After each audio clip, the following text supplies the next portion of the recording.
Então, muito boa tarde.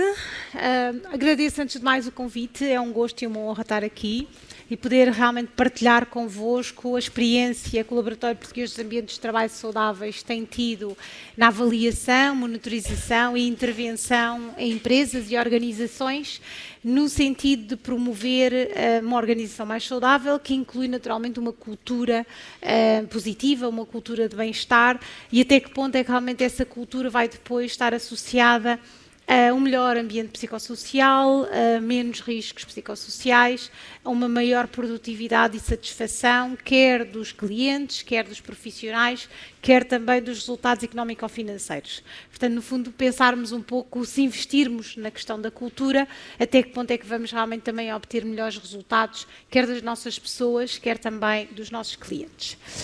Portanto, o pedido foi falar sobre cultura emocional e, portanto, vou aqui primeiro, antes de mais, introduzir a relação entre esta cultura emocional das organizações e a saúde mental das pessoas, não é? Portanto, o que é que... Tenta reunir alguns critérios que estivessem associados a uma cultura organizacional positiva. Portanto, um dos primeiros pontos é o centrado no profissional. Muitas vezes nós centramos-nos no cliente, mas é um facto que se os nossos profissionais sentirem que nós cuidamos deles e os colocamos em primeiro ponto, eles vão ser os melhores mensageiros e os melhores interlocutores com os clientes. Por outro lado, o trabalho em equipa. Portanto, cada vez mais é fundamental perceber que nós não trabalhamos sozinhos, mesmo o sucesso de uma organização é realmente a articulação e a organização entre pessoas, e muitas vezes verificamos na avaliação que realizamos que a comunicação interna e o conhecimento que cada grupo da organização tem sobre o trabalho dos outros e até que ponto é que o seu trabalho é uma peça na engrenagem, há muito desconhecimento. Portanto, se eu não conseguir perceber o meu papel na organização e o meu papel na engrenagem, se calhar também não vou compreender porque é que, se eu não fizer o trabalho daquela maneira, vou pôr em causa também o trabalho de outros colegas e a necessidade da interdependência entre equipas e o sucesso dessa colaboração. Por outro lado, também há algo importante que temos vindo a ver, nomeadamente nas lideranças, mas também nos profissionais, que é este equilíbrio entre, por um lado, dar maior autonomia e maior responsabilização, no sentido das pessoas poderem efetivamente utilizar as suas competências, a sua criatividade para resolver as situações e os desafios que todos nós lidamos no mercado de trabalho, mas por outro lado também de alguma forma haver aqui benefícios quando esse trabalho é realizado, mas também consequências positivas ou menos positivas quando algo não é tão bem, tão bem conseguido. E, portanto, muitas vezes o que as pessoas sentem é que fazerem o que fizerem, muitas vezes isso não tem qualquer impacto, nem positivo nem negativo, e isso acaba muitas vezes por desmotivar, especialmente se for algo que é contínuo e a médio e longo prazo. Outra questão fundamental nas organizações é a capacidade de adaptabilidade, ou seja, nós temos um sistema e um mundo em mudança, quer face às questões da incerteza, quer em relação à tecnologia, quer à entrada das novas gerações no mercado de trabalho, que é um desafio grande que temos hoje em dia, e as organizações e os profissionais têm que ter uma capacidade de adaptação muito rápida. O que é que a organização precisa e o que é que o clima da organização precisa de ter? Por um lado, a segurança psicológica, ou seja, eu para me adaptar tenho que sentir que posso errar e que por vezes para conseguir responder a algo novo para mim eu posso ter que arriscar e nem sempre consigo à primeira fazer as coisas bem e portanto o que é que eu faço? Se eu sinto que não posso errar, eu inibo-me de fazer e portanto não consigo me adaptar. Por outro lado, muitas vezes as pessoas também sentem falta de formação e, portanto, é a necessidade de nós conseguirmos ter ao longo, o profissional está disponível para se adaptar, mas muitas vezes precisa de desenvolvimento de competências técnicas ou pessoais para poder efetivamente fazer face a essas novas competências. E, portanto, este grupo aqui que temos, a formação é realmente fundamental. Por outro lado, também o reconhecimento, que vamos falar um pouco mais à frente, que tem a ver muitas vezes com o reconhecimento financeiro e não financeiro, e de que modo e o papel fundamental que esse tem para que a pessoa sinta que não é só o seu esforço, mas que também ele é valorizado e reconhecido. Claro que todos nós ficamos felizes de conseguir atingir sucessos, mas estamos a fazer isto na solidão, se sentimos que há um silêncio face àquilo que nós conseguimos, acaba, a certa altura, colocarmos em causa o porquê de estarmos a fazer aquele trabalho, não é? E, portanto, o reconhecimento é fundamental. E o reconhecimento financeiro, enfim, é importante também, mas às vezes as organizações podem se debater com dificuldades de o fazer, mas por outro lado o reconhecimento não financeiro muitas vezes é gratuito, ou seja, não tem encargos financeiros, mas tem um grande impacto. E isso aqui tem a ver também muito com a formação das lideranças e com a capacidade de darmos às lideranças tempo, não é? Porque muitas vezes, e aqui são alguns líderes aqui presentes, sabem que muitas vezes a liderança tem muito trabalho executivo também. E, portanto, em vez de ter tempo para poder fazer isto, que é estar com as suas pessoas, gerir as suas pessoas, conseguir acompanhar o seu processo, muitas vezes tem que estar a par disso, a fazer trabalho e tem muita dificuldade em conjugar. E, portanto, as organizações pensar que a liderança tem que ter tempo para fazer o seu trabalho de liderança para poder depois ter melhores resultados. Depois a questão da liderança empática, claro que temos de ter algum cuidado, porque a empatia é algo que é fundamental, mas por vezes há limites para a empatia, não é? Porque nós também temos que fazer aqui um equilíbrio. Uma liderança excessivamente empática pode-se bloquear, não é? A certa altura pode não conseguir saber o que fazer. Eu dou um exemplo que é muito clássico, que é, por exemplo, 2 trabalhadores da mesma função decidirem que quer ter férias na mesma semana, não é? E uns têm uma boa justificação e o outro também tem uma boa justificação, mas nós não podemos deixar que as duas pessoas para a mesma função tenham férias na mesma semana. E, portanto, muitas vezes, por muito que eu queira ser empática, às vezes tenho que tomar decisões e essas decisões vão sempre ser sentidas como a favor de alguém e a desfavor de outra pessoa. E, portanto, aqui também é importante haver uma comunicação e uma negociação para as pessoas sentirem que as coisas são mais justas.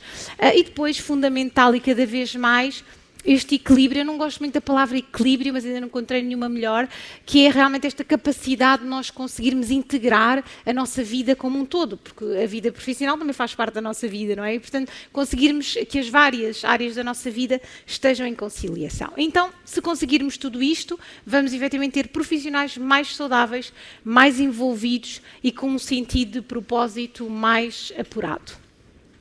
Então, o que é saúde mental? Portanto, há aqui 2 questões importantes. Por um lado, saúde mental não é um estado fixo, não é? Portanto, não é uma coisa que a pessoa tem saúde mental ou não tem saúde mental.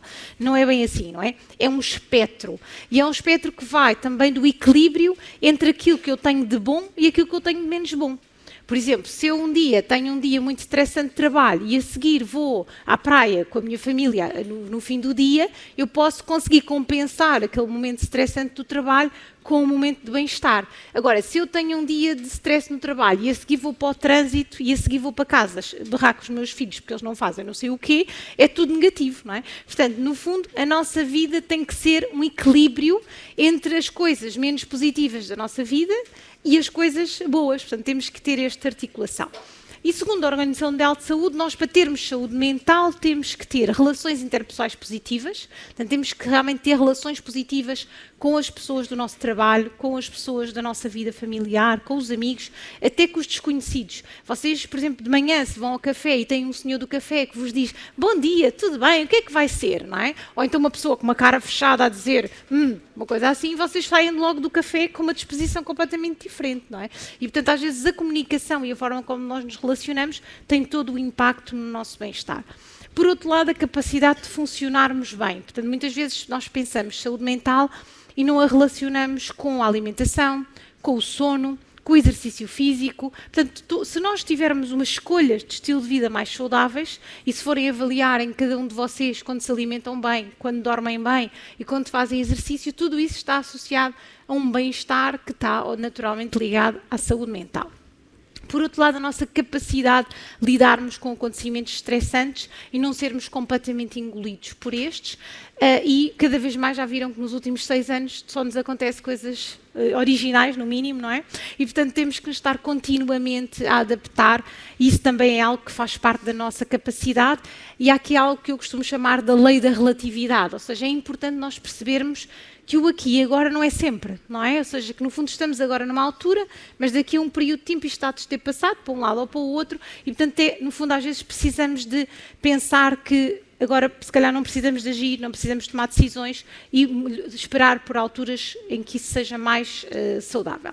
E, por último, a nossa capacidade de prosperar e de contribuir para o nosso propósito, mas também para o propósito da comunidade. Ou seja, todos nós, especialmente ao longo da nossa carreira, quando vamos ficando mais séniores, é uma grande gratificação podermos contribuir para outros, não é? Ver outras pessoas crescer, desenvolver-se, e isto também faz parte do nosso bem-estar, como sentirmos que estamos a cumprir uma missão de deixar algo para os outros. E, portanto, isto está, no fundo, segundo a OMS, precisamos disto para ter saúde mental. Mas estamos realmente num mundo de incerteza e este mundo também vai condicionar as pessoas e as empresas. Nós temos estado agora a fazer um trabalho, um estudo que eu acho que é muito interessante, que é sobre os ambientes de trabalho saudáveis dos doentes oncológicos, ou seja, melhorar as condições de trabalho destes profissionais, que são cada vez mais, e o que eu vejo é que muitas vezes nas entrevistas às organizações há aqui uma tendência para, com este contexto global e de incerteza e de contração, também desinvestir nesta área do bem-estar. Isto é muito assustador, porque isto é exatamente o oposto, não é? É nestas alturas que nós vamos precisar mais de cuidar das nossas pessoas, porque também vamos precisar mais delas. Lembrem-se da pandemia. Quem é que ajudou as empresas a ultrapassar as dificuldades? Foram os profissionais. Foram muitos deles que se adaptaram, reinventaram para conseguir manter as coisas a funcionar. Portanto, nestes momentos mais difíceis, é aí sim que se deve apostar nas pessoas para elas poderem responder melhor. Por outro lado, temos que ter o equilíbrio entre os vários pilares da vida. Portanto, o trabalho é um pilar da nossa vida, muito importante. Nós passamos cerca de 90 mil horas na nossa vida ou mais a trabalhar, portanto, é muito. Agora, o trabalho não pode ser o único pilar da nossa vida, porque nós somos um ser integral e, portanto, se o trabalho for só a nossa vida, nós temos outras partes de nós que não estão a ser desenvolvidas. E, por outro lado, quando no trabalho as coisas não correm tão bem, nós não temos outras áreas onde nos apoiar. Portanto, pensem sempre, tanto os profissionais como as organizações, que bem para o bem da própria organização, a pessoa tem que se sentir bem noutras áreas para depois poder também investir mais e estar mais confortável na área laboral. E o que é que nós vemos nos adultos? Eu aposto com vocês que se tivéssemos aqui um pool, verificávamos que a vossa vida é trabalho e família. Aposto, não é? Não sei se... E, portanto, muito ou então, só trabalho, ou então... Mas não pode ser, não é? Portanto, nós precisamos realmente de nos aproximar de nós. Eu dou um exemplo. Por exemplo, imagina uma mãe ou um pai que sai do trabalho e pede aos avós para irem buscar a filha à escola e vai nadar. Ela pode pensar, ai que horror, vou estar menos tempo com a minha filha. Mas ela, quando chega passado uma hora à filha, ela está com muito maior bem-estar, com muito mais disponibilidade. E o tempo de qualidade com a filha vai ser muito melhor do que se ela tivesse saído do trabalho a estressar, chegar a casa tensa e começar, enfim, naquela dinâmica mais desconfortável que todos nós conhecemos às vezes quando lidamos com os filhos, não é? E portanto a gente pensar assim, se eu cuidar de mim, eu vou realmente ser muito mais capaz de lidar com as minhas pessoas e de fazer as minhas tarefas com mais tranquilidade, com mais bem-estar, com mais generosidade e mais tolerância. E, portanto, se investirmos em nós, vamos conseguir responder melhor. E depois cada um de nós ainda tem uma saúde mental específica, não é? Ou seja, aquilo que eu valorizo mais não é o mesmo que as outras pessoas. E, portanto, muitas vezes nas empresas as medidas não podem ser únicas e exclusivas. Porque nós temos, por exemplo, diferenças geracionais. Imagina, fazer um sunset de bebidas à sexta-feira ao fim do dia. Se calhar há um grupo de profissionais que adora, e, aliás, se tiverem teletrabalho, aquele é o único dia que quer ir trabalhar para ter o sunset, mas se calhar, se tivermos outra geração de profissionais, ele vai dizer, nem pensar, à sexta-feira quero ir para casa e para junto das minhas pessoas, não é? E, portanto, as empresas muitas vezes sentem-se frustradas porque tomam iniciativas que não chegam a toda a gente, mas é natural, temos que aceitar, porque há respostas para umas pessoas, há respostas para outras, e, portanto, temos que ter várias respostas. Portanto, nós no Laboratório Português dos Ambientes de Trabalho Saudáveis avaliamos as organizações, portanto fazemos um diagnóstico que é fundamental para as empresas saberem qual é o seu ponto de situação. às vezes as organizações têm algum receio de se avaliar, não é? E de descobrir o que é que vão encontrar. Uma nota é, a maior parte das respostas são muito mais positivas do que as pessoas pensam, portanto é uma boa coisa. E por outro lado, não vale a pena ser avestruz, não é? Se as coisas estão lá, não é por nós não avaliarmos que elas não estão lá, não é? E portanto mais vale às vezes sabermos o que é e podermos depois ter uma base de trabalho.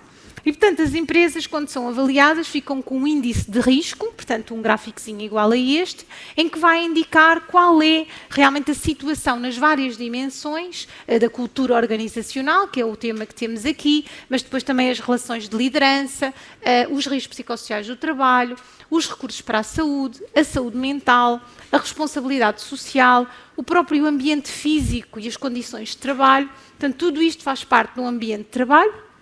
Este é o índice de risco das organizações portuguesas, portanto, podia ser melhor, podia ser pior, portanto, há organizações que têm isto quase tudo a verde, há outras que têm mais vermelhos, portanto, depende da empresa, depende do setor de atividade, portanto, sabemos que há setores que estão mais agravados, mas no fundo é fundamental a empresa ter este diagnóstico para depois poder fazer um plano de ação e durante cada ano ter, por exemplo, uma prioridade. A prioridade deste ano é a conciliação, ou a prioridade deste ano é a promoção de saúde mental, ou de formação. Portanto, definem através deste diagnóstico e depois no ano a seguir, ao passado 2 anos, voltam a avaliar e conseguem ver, ok, conseguimos melhorar esta área agora precisa de ser reforçada. Por outro lado, também nos dá outros indicadores importantes. Por exemplo, qual é o nível de engagement dos nossos profissionais. E aqui nós verificamos, por exemplo, nos dados nacionais, que existe cerca de 38% que tem baixo engagement, o que é bastante, estão a ver? Mais do que 1 em cada 3 profissionais tem pouco envolvimento. E nós sabemos que o fraco engagement está também naturalmente relacionado com o seu trabalho e com o equilíbrio do trabalho das equipas.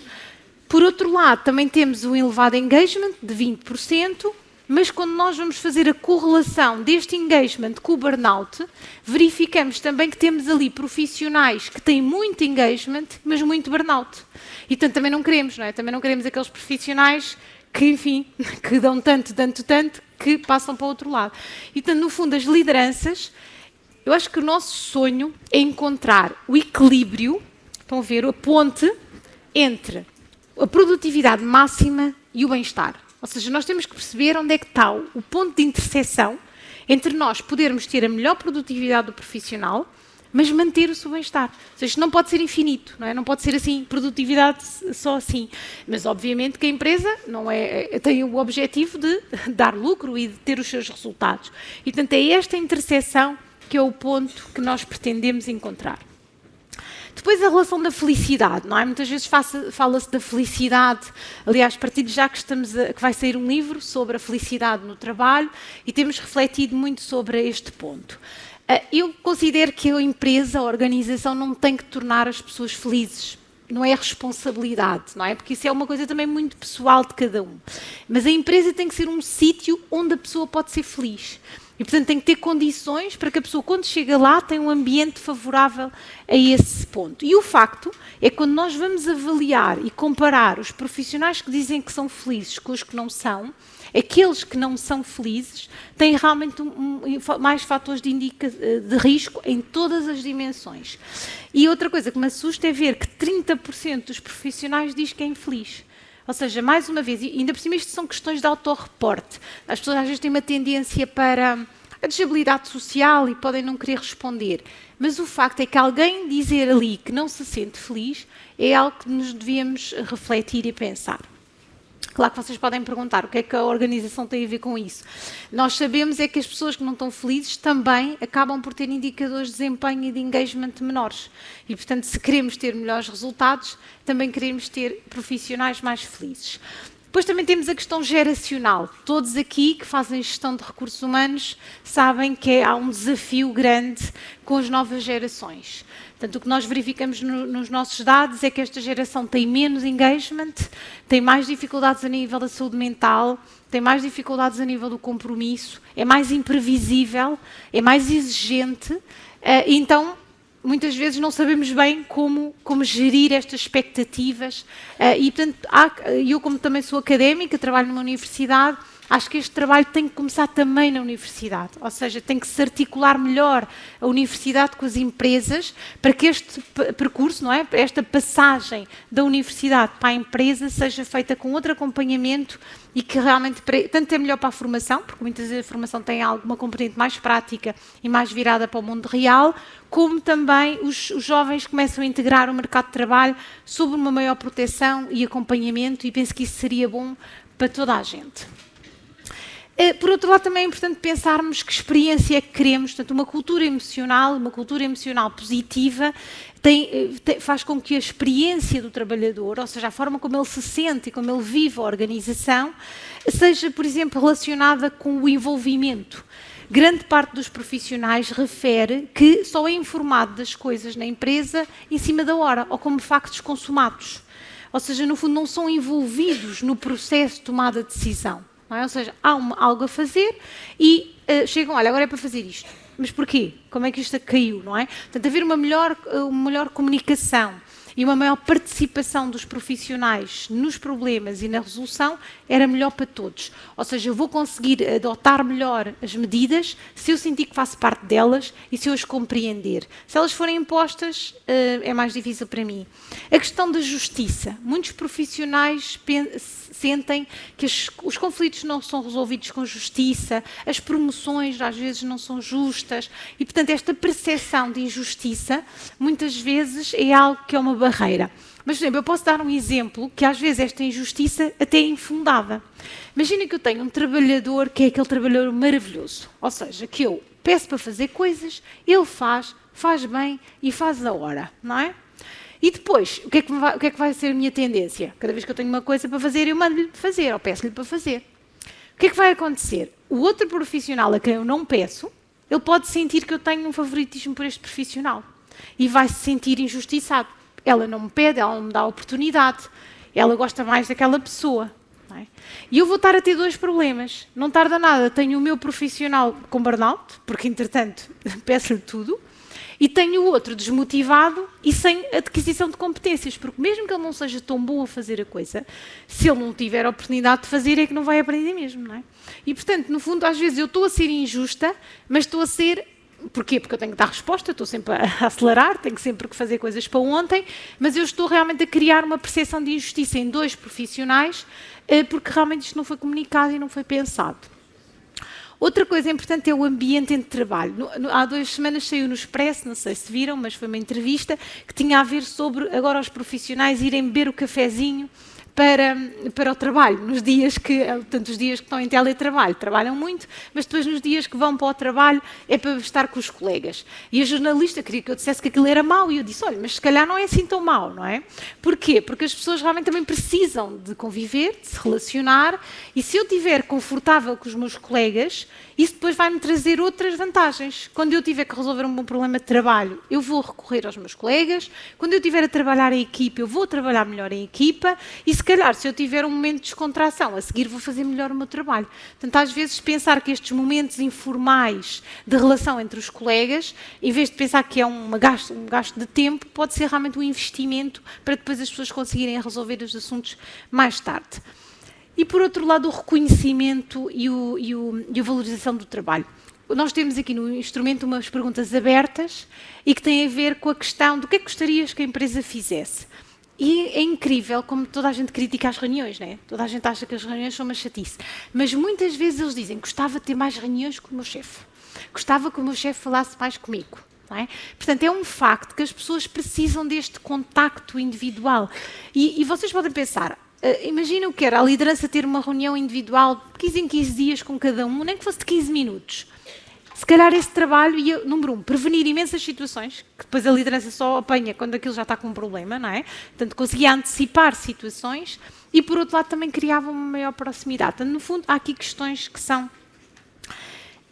pronto. E, portanto, também o significado que tem para si, a questão do assédio laboral. Vocês sabem qual é a percentagem de assédio laboral? 27,7%. Portanto, é muito elevado. E, portanto, há vários tipos de queixa e são muito presentes. E, portanto, isto também, obviamente, quando nós vamos comparar os indicadores, também tem algo muito negativo. Portanto, como eu já estou aqui a passar do meu tempo, como sempre. Portanto, no fundo, acho que é importante refletirmos que tipo de experiência é que nós queremos ter no trabalho.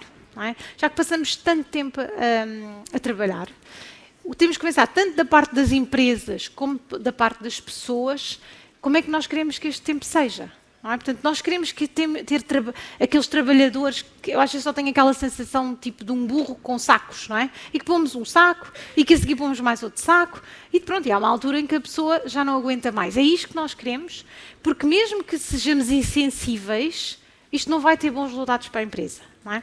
Ainda por cima, hoje, cada vez mais, esta questão do benchmarking é muito importante. E as novas gerações, há vários dias que às vezes dou ações de formação para pós-graduados e para jovens, e quando eu pergunto, então e vocês? Agora, no mercado de trabalho, o que é que vocês querem?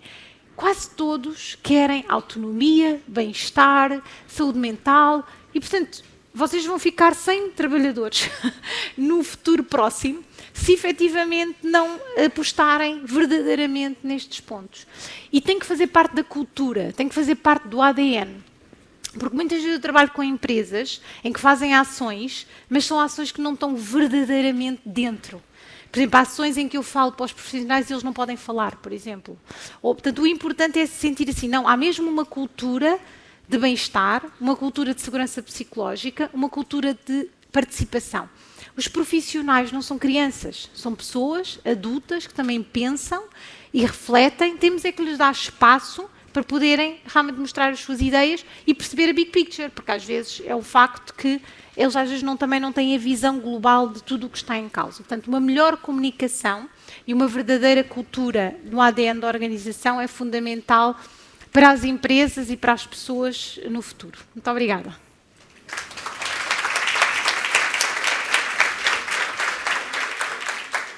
Muito obrigada, Tânia. Eu deixava agora aqui espaço também para alguma questão que queiram colocar à Tânia. Alguma pergunta? Há aqui uma questão. Só um bocadinho para chegar o microfone até si. Peço só que se identifique, está bem?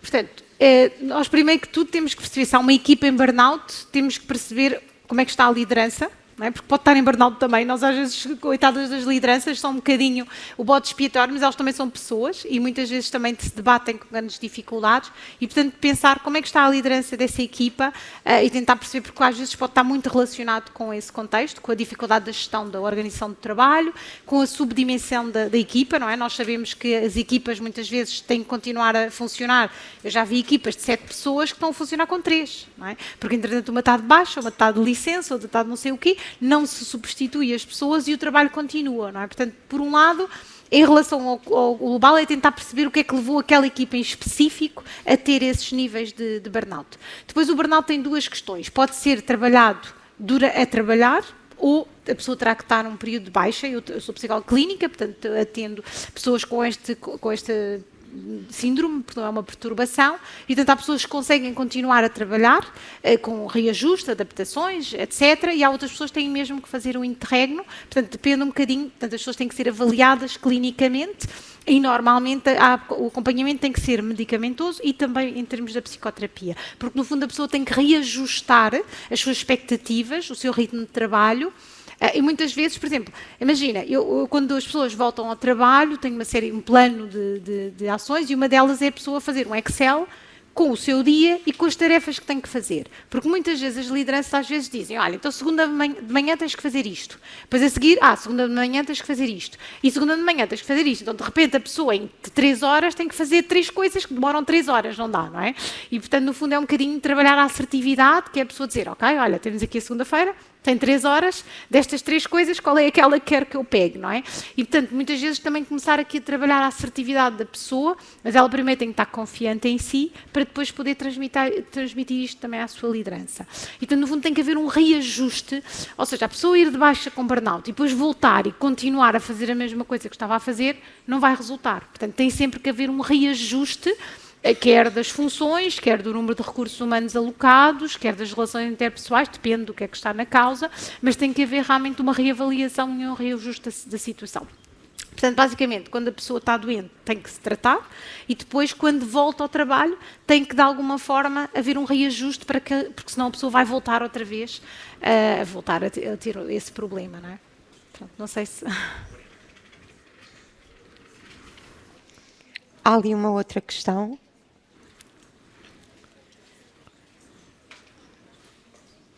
Obrigada. Boa tarde. Obrigada, Tânia. A comunicação foi muito interessante. Eu gostava de trazer um aspecto que é muito importante, mas não é mais aplicado no trabalho na área social, que é estes indicadores para as mulheres, porque estávamos a falar da conciliação da vida pessoal e da vida profissional, e depois há aspectos que serão específicos para as mulheres. Não sei se tiveram a oportunidade de investigar ou de desenvolver algum trabalho sobre isso e se fez alguma coisa que gostava de saber. Sim. Sim, portanto, infelizmente, não é? Quando nós compramos, e há um relatório, nós no nosso site temos os relatórios todos disponíveis e acho que não foi do ano passado. O ano passado o tema foi as gerações, no outro ano foi o género. E, portanto, apresentámos todos os resultados comparando homens e mulheres. E, portanto, lamento informar, mas já devem saber, não é? Que as mulheres têm piores indicadores neste estudo, não é? Na saúde mental, no assédio laboral, etc. E depois, pior que tudo, muitas vezes têm melhores indicadores na percepção de cultura e de liderança. O que nos faz lembrar assim, elas são menos exigentes. Ou seja, além de estarem pior, ainda são menos exigentes na avaliação das coisas, não é? Portanto, isto é um problema. Portanto, basicamente temos que trabalhar muito na assertividade. Acho que a palavra assertividade é fundamental. Que é nós sabermos o que é que pensamos e sentimos e termos a capacidade de dizer na altura certa, não é depois quando explodimos, não é? É na altura certa, aquilo que se pensamos, mas tendo em conta também o nosso interlocutor. Portanto, este treino de assertividade que é, eu tenho o direito disto, eu preciso de comunicar isto, porque isto não está bem. Não é? Portanto, e muitas vezes a mulher tem uma tendência para a acumulação. Vai enchendo, não é? Vai sendo passiva e depois há uma altura que adoece, ou que então às vezes tem uma explosão que depois é um bocadinho desajustada com o contexto. Portanto, a mulher, quer nos indicadores de saúde mental, os homens têm alguns indicadores piores, que é, por exemplo, no consumo de álcool, nas afetaminas. Portanto, tem alguns indicadores também piores que as mulheres, mas, de um modo geral, há realmente o maior risco das mulheres por estas duas razões. Mas há uma coisa interessante. Nós estamos sempre a queixar-nos dos filhos e, no nosso estudo, diz que aquelas pessoas que têm filhos têm melhor percepção de ambiente de trabalho. Eu acho que tem a ver com duas coisas. Uma é com o sentido, não é? Ou seja, a pessoa de alguma maneira tem um objetivo maior para poder manter a sua atividade. E por outro lado, pela tal conciliação, não é? Ou seja, por um lado é um esforço acrescido, mas por outro lado a gratificação também é muito positiva. Portanto, ser casado ou ter união de facto e ter filhos é um fator protetor, portanto, enfim, também é algo que devemos ter em conta. Muito obrigada, Tânia. Obrigada pela sua participação e a partilha e os exemplos que trouxe.